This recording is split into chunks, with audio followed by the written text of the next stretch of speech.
Fala aí, galera, vamos lá. Continuando nossa saga aqui, agora sobre conjuntos, porque o show não pode parar, né? Vamos lá. O que é conjunto? Vamos lá.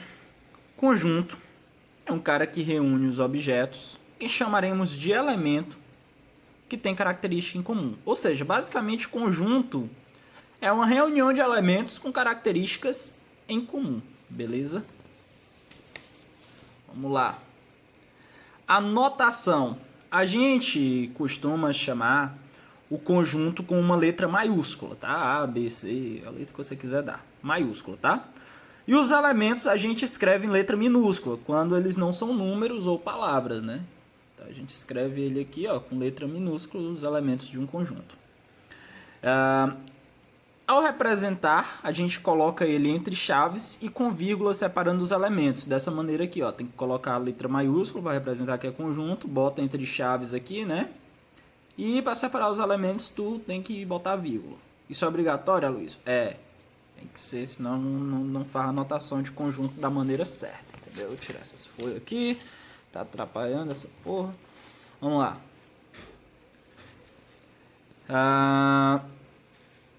Agora vamos para a representação. A gente pode representar um conjunto por extenso, por enumeração ou pelo diagrama de Venn. Por extenso, como o próprio nome diz, vai escrever por extenso. Conjunto A recebe aqui, ó, o time de futebol do Rio de Janeiro, por exemplo. Por enumeração, tu vai enumerar o que tem dentro desse conjunto. Tem Flamengo, Fluminense, Vasco, Botafogo. Diagrama de Venn é aquele diagramazinho que a gente aprende na escola, que é representado por esse círculo e os componentes do conjunto vão aqui dentro. Por exemplo, tu pode escrever ou não, né? Só que nem a gente vai ver ali, tu pode só representar. Por exemplo, aqui requeijão, presunto, pão, Coca-Cola. Tô com fome. É nóis. Tipo de conjunto. Os conjuntos eles podem ser finitos. Porra, quando possui quantidade finita de elementos, por exemplo. Conjunto em que x é primo e menor do que 7. É um conjunto finito de elementos, só é o 2, o 3 e o 5, tá? A gente pode ter conjuntos infinitos, ou seja, possui quantidade infinita de elementos. Por exemplo, x maior que 0 em que x é par. Tem o 0, 2, 4, 6, 8, 10 e aí infinitamente. Conjuntos unitários possuem apenas um elemento. Por exemplo, x é par e x é primo. Ou seja, é somente o número 2, ou seja, esse único elemento aqui. Então, por isso, ele é um conjunto unitário. Conjunto vazio é o conjunto que não possui elementos e ele é representado por duas chaves, sem nada no meio, ou uma bola cortada, tá? Aí, ó, x é primo e x é menor do que 2. Não existe conjunto vazio. Vamos lá, relações. Tu tem a relação de pertencimento, que é usado quando queremos ver se um elemento pertence a um conjunto. A gente denota por esse Ezinho, ok? Nas outras aulas a gente já viu. Por exemplo, temos esse conjunto aqui, 0, 1, aí chaves, 2, 3, chaves de novo. O 0, ó, ele pertence ao conjunto A, tá vendo? Ele tá aqui dentro do conjunto A. O 2, ele não pertence ao conjunto A. Como assim, Luiz? Ele está aqui dentro. Não, preste atenção. Ele está aqui dentro, mas está dentro de outro conjunto. Lembra que a gente representa ele entre chaves, entendeu? Então, ele está dentro de outro conjunto. Então, não é certo eu dizer isso aqui. Agora, se eu digo o conjunto 2 e 3 pertence ao conjunto A, aí sim, tá válido. Tem que ficar esperto com essas coisas. Vamos lá. Outra relação é está contido. Está contido é usado quando queremos ver se um conjunto está contido em outro conjunto. Se é um subconjunto, né? Lembrando que um subconjunto é o conjunto cujos elementos pertencem a outro conjunto. Tá, vamos entender o que é essa bagaça aqui. A notação é esse C aqui, só que ele tem as pernas maiores, né? Essas pernas de sabiá assim, não é maiorzinho assim, ó, entendeu? Se ele fica mais ou menos assim, tá? Entendeu? Com as perninhas maiores. Beleza. Então, tá contido, ó. Vamos pegar aqui um exemplo. A gente tem esse conjunto aqui, A, desta maneira. E a gente vai ver aqui, ó, por exemplo, o conjunto 1, 2 é um subconjunto de A. Então, é justo dizer que o conjunto 1, 2, ou seja, eu estou pegando elementos desse conjunto e transformando em um conjunto. Ou seja, este conjunto 1, 2 está contido no conjunto A. Se eu pego 2, 3, 4 e 5, esse conjunto 2, 3, 4 e 5 está contido no A. Se eu pego aqui 6 e 7, ele não está contido em A, porque 6 e 7 não é um subconjunto de A, ele é um elemento, tá? Seria um subconjunto se a gente pegasse aqui mais um númerozinho desses daqui e juntasse com esse outro elemento aqui, e aí sim formaria um subconjunto. Porque tem que prestar atenção nessa ideia aqui, entendeu? Ele é um conjunto dentro de outro, entendeu? Tem que ficar esperto. Vamos lá. Contém. O contém é a mesma porra. É o C aqui, só que virado para o lado contrário. É usado para ver se um conjunto contém um outro subconjunto. Por exemplo, eu tenho aqui o conjunto A, 1, 2, 3, 4, e o B, 1, 2, 3, 4, 5. Percebe que o B contém A, entendeu? Porque o B ó, tem todos os elementos que A tem, entendeu? É basicamente isso. Vamos lá, vamos ver agora. Operações com conjuntos. Isso aqui vai começar a ficar importante agora. Vamos lá. As operações. Tu tem a união, que também é chamada de ou. Quando ela vai receber uma representação, né? Escrita, né? Que né, a gente vai ver um exemplozinho lá mais pro final. Tem aquela chamada de ou, tá? Então, esse uzinho para cima representa união. No diagrama de Venn, ele representa todo o diagrama. Essa parte região achurada aí representa o A união B. Numericamente, tu tem um conjunto A, 1, 2, 3, 4, e B, 4, 5, 6, 7. O A, união B, vai ser 1, 2, 3, 4, 5, 6, 7. Ah, Luiz, mas o 4 aparece aqui duas vezes. Mas é o mesmo elemento, então só representa uma vez. Vamos lá.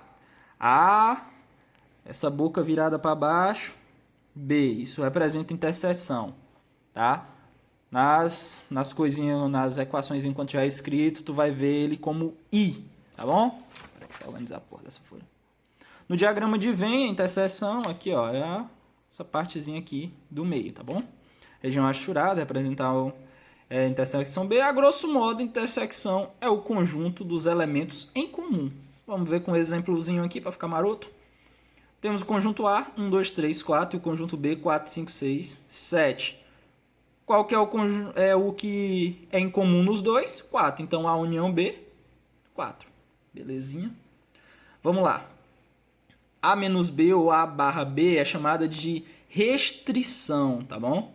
No diagrama de Venn, ó, tu vai ficar só com uma parte, tá? Numericamente, isso é o quê? Tu tem aqui um conjunto A, que é 1, 2, 3 e 4. Tu tem um conjunto B, que é 4, 5, 6 e 7. O A menos B vai ser o seguinte, é só tu ver o que tem nesse que sobra desse outro, entendeu? Percebe que no A, aqui tu tem 1, 2, 3 e 4.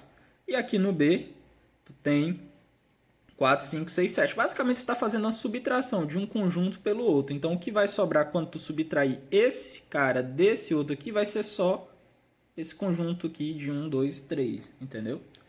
É uma restrição.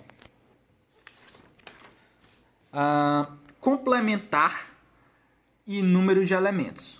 Quando falamos de diferença de conjuntos, também estamos falando de complementar. A notação é o Czinho lá em cima do nome do conjunto. Por exemplo, uma forma aí de entender é tudo aquilo que não é o A. No diagrama de Venn é o seguinte, quando tu tem o complementar, percebe que é tudo que não é esse conjunto A aqui, ou seja, tudo de fora. Isso é um complementar, tá bom? Observação, lembrando que isso é para quando temos considerando apenas o conjunto A e o conjunto universo, tá? Que é o total. Mas, se estivéssemos falando apenas de A e B, teríamos o seguinte diagrama de Venn. Aqui, a diferença, entendeu? Porque quando falamos de diferença, também estamos falando de complementar. Então, vamos lá. E isso em termos de complementar, como é que a gente representaria essa questão aí? Tu tem A menos B, tu iria representar com C, né? O resultado. com esse Bzinho em cima e o A embaixo, ou simplesmente B com um Czinho lá. Por quê? Como é que a gente lê isso aí? A gente lê o complementar, tá? C complementar de B em relação a A, ou apenas o complementar de B, tá bom? Simples assim.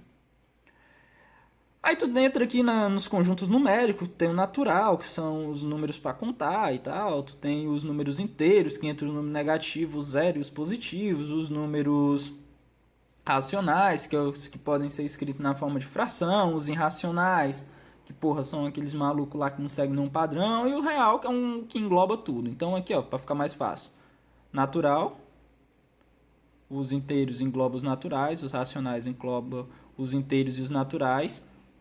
Os irracionais, eles são uma parte, o real engloba todo mundo, toda essa galera. Porra louca. Vamos lá, notação de conjunto. Como que é escrito os conjuntos? É uma expressão com variáveis, barra, domínio das variáveis. A gente vai já ver exemplos disso daí para ficar mais claro para vocês, tá bom? Por exemplo, a gente tem aqui os intervalos. O que é um intervalo? Intervalo nada mais são do que conjuntos que nós costumamos representar em uma reta, que é a tão famigerada reta real. Esta porra dá dor de cabeça, malandro. Vamos lá. Tu tem aqui a reta real, tá? Observação, não se engane. Eu sei que aparentemente não tem números irracionais, mas eles estão na reta sim. Por quê? Porque tem infinitos números no intervalo, por exemplo, de 0 e 1. Isso aí a gente já sabe, né? Vamos lá. Intervalo fechado. Isso aqui, mano, essa porra de intervalo vocês vão usar pra caralho, viado. Pra caralho. Então, presta atenção. Intervalo fechado. Quando aparece o sinal de igual. Como assim, Luiz? Quando tu tem aqui, ó, menor ou igual, por exemplo. Maior ou igual, que seja também. Apareceu um igual ao intervalo fechado, tá? Ou seja, esse conjunto vai guardar todos os números aqui nesse exemplo aqui, ó. Entre 2 e 3, incluindo racionais e irracionais. Podemos representar na reta com essa bolinha fechada aqui no 2, a bolinha fechada no 3 e tem que fazer essa porrinha aqui no meio, essa safoninha, tá? Essa bolinha significa que estamos incluindo o 2 e o 3 no nosso intervalo, chamamos essa bola de bola fechada e vai ser assim sempre que tivermos maior que ou menor que, e podemos representar da seguinte forma. Geralmente vai ser representado assim, ó, tá? Mas também é comum ser representado dessa maneira. Esse colchete aqui, virado, com a boca virada para o número, está dizendo que está incluindo, por exemplo, está incluindo o 2 e está incluindo o 3. Por quê? Porque a boca está fechada para eles, tá? Vamos ver aqui, aqui. Quando a gente está se tratando, isso para intervalo fechado. Quando a gente está se tratando de intervalo aberto, a gente não inclui os extremos, tá? Então não tem aquela questão do igual. Então percebe aqui que tu tem x pertence aos naturais, tal que x é maior do que 2 e menor do que 3, ou seja, não é menor ou igual, maior ou igual. Então tu faz uma bola, ó, aberta e faz a rachurinha aqui no meio, entendeu? Na notação de intervalo ele vai ficar como? Vai ficar, ó, com os parênteses. Quando tu tiver parênteses aqui, tá dizendo que não tá incluindo esses dois números que aparecem aqui. É os números que estão entre 2 e 3, mas não inclui o 2 e o 3, tá? Também tu pode encontrar dessa maneira, o colchete virado de costa para o número, para dizer que ele não inclui aquele número. Mas é mais comum tu encontrar assim, ó. Tá? Assim, uma observação importante. Vocês vão ver um conteúdo que se chama limite. Então vocês vão trabalhar com muita coisa no infinito, tá? Vale lembrar que infinito ele não é um número, ele é um símbolo, tá? E toda vez que a gente vai trabalhando com mais infinito ou menos infinito, o intervalo tem que ser aberto para ele. Tu nunca pode escrever, por exemplo, o colchetezinho com a boca virada para o infinito, entendeu? Porque isso é um pecado, mano. Tu tá dizendo que o infinito é um conjunto fechado ali, um intervalo fechado, e não é, é aberto.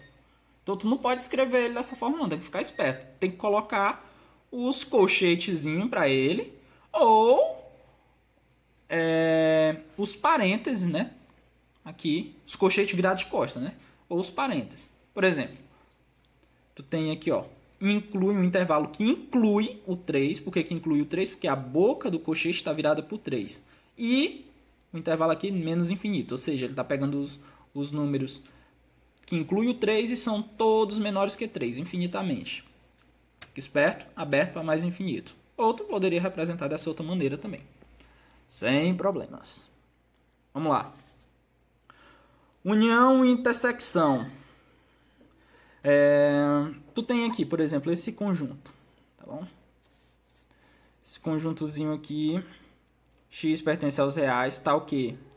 O x é maior ou igual do que menos 1 e menor ou igual a 0. Ou x ele vai ser maior do que 2 ou menor ou igual a 3. E menor ou igual a 3, na verdade.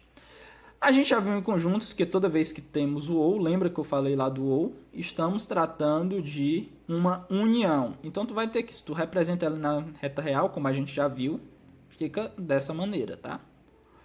Então, perceba que são pedaços disjuntos, ou seja, não tem um número em comum. Então, como é que a gente vai representar isso daí? Ó?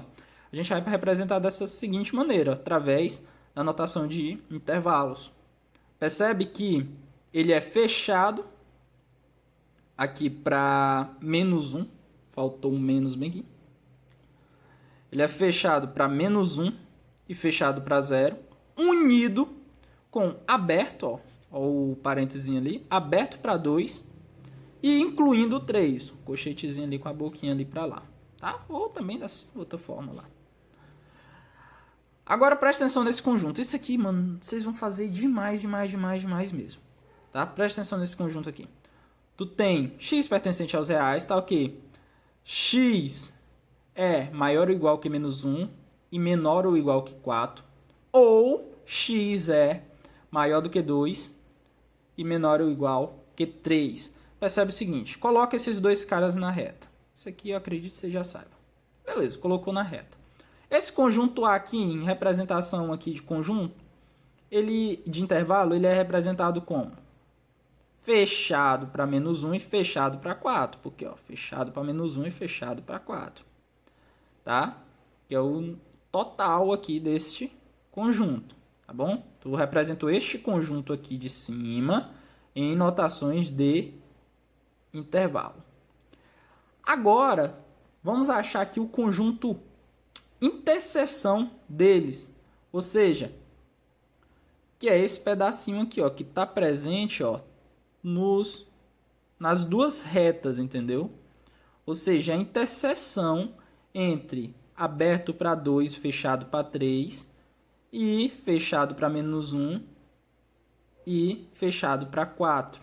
Ou seja, a interseção deles é aberto para 2 e fechado para 3, tá? Isso daqui é a interseção dos intervalos. Onde é que eu vou usar isso daqui, Aloysio? Isso aqui tu vai utilizar quando tu precisar fazer domínio, restrição de domínio, essas coisas. Tu vai precisar dessa noção aqui de interseção de intervalos. Então, só recapitulando, interseção de intervalos é o que é comum a dois intervalos. Então, basicamente é isso. Tamo nós.